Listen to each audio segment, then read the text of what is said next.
Good afternoon and welcome to yet another edition of 5 Minute Dispatch, where we give you all the latest theme park news in just 5 minutes. Our 5 minute timer is starting now. And so, in these 5 minutes, we're going to look at three different major news items. The first is about Thorpe Park and Hyperia. If you aren't familiar, Thorpe Park is located in the United Kingdom, and it's a pretty large amusement park with many notable roller coasters.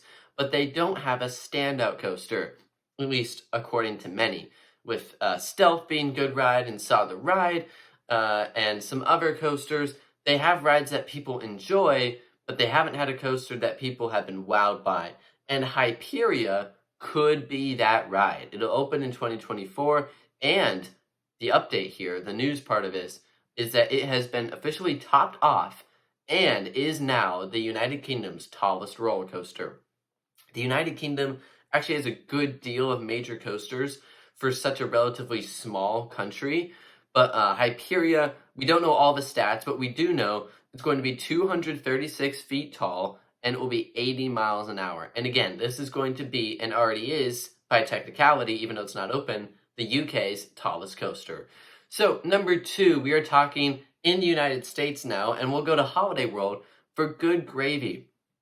This family coaster will open on May 11th, 2024, and this coaster is going to be a Vekoma family boomerang. I'm really looking forward to it. I think it's a perfect addition to Holiday World. It's exactly what they needed, and this ride is having the final touches being put on it. So this is also a construction update type news item, but the final touches are being put on this coaster. There's going to be some theming touches. We saw this in the animation, and I'm glad to see that they're coming to fruition.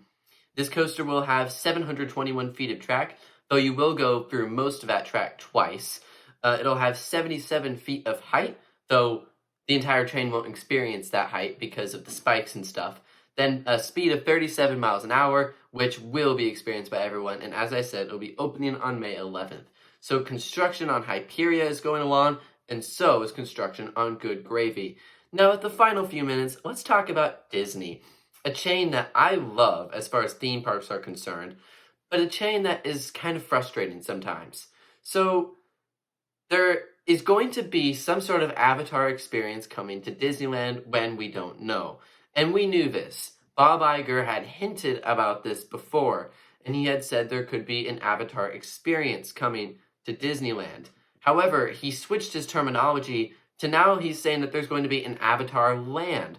And so before I get into it, I have to note Disney Tourist Blog and Tom Bricker do tons of amazing, mostly Disney-related stuff, but some other chains as well. I think they do some Universal coverage. They do a terrific job of highlighting any sort of news. They give you touring plans. We've used them at the Disney parks, and they've worked really, really well. So I'll link this article down below, but I'm just going to give a synopsis because I think this is really, really good. So as I said, originally, this is being called an Avatar experience.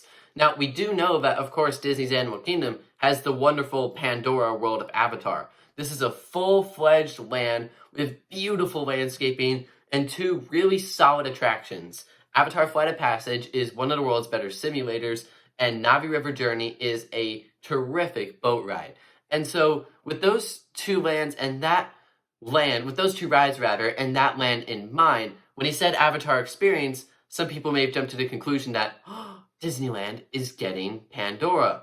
But I wouldn't jump to that conclusion just yet with the previous terminology. But now he has said that there could be an Avatar-themed land, and that is more promising. However, I don't think it's going to be a Pandora clone.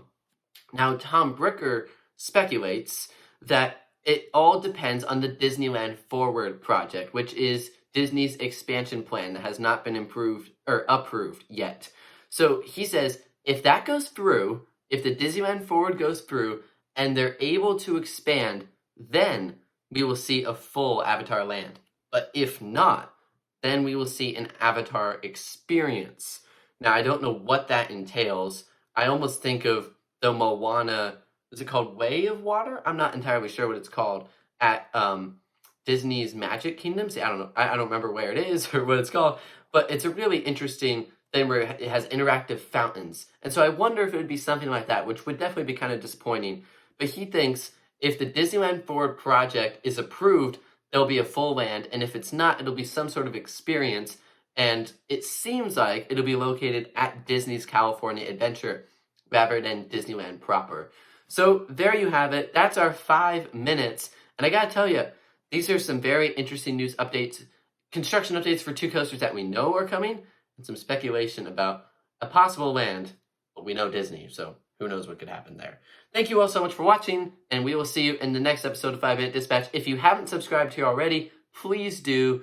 We want to get this channel closer and closer to 1,500 subscribers, and we'd really appreciate your support in that. So thank you all, and we'll see you in the next episode.